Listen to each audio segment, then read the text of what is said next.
మత్తయి 12:48.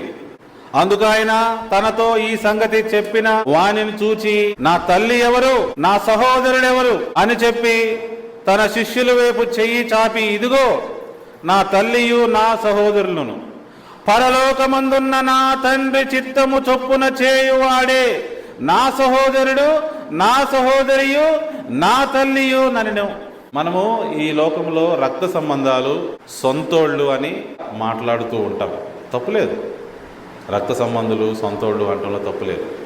అంటే వాళ్ళని పూర్తిగా విడిచిపెట్టమని నేను చెప్పట్లేదు. కానీ అయితే ప్రయారిటీ నెంబర్ 1 ఎవరు కావాలి? యేసు ప్రభువు ఎలా అయితే ఫీల్ అయ్యాడో అలా కావాలి. ఆయన ఎలా ఫీల్ అయ్యాడు చూడండి. పరలోకమందున్న నా తండ్రి చిత్తము చొప్పున చేయువాడే నా సహోదరుడు, నా సహోదరి, నా తల్లి, నా బంధువులు అంటున్నాడు. Our immediate family should be the persons who are actually following the will of the father. దేవుని చిత్తాన్ని చేయుచున్నవారు మన యొక్క ఫ్యామిలీ.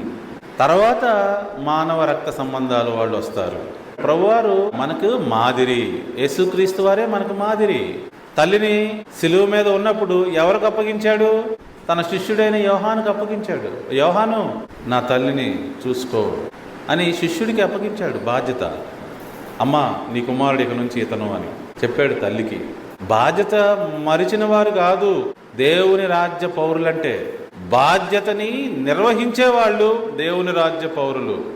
అయితే తండ్రి చిత్తం చేయువారు నిజముగా కుటుంబ సభ్యులు అవుతారు.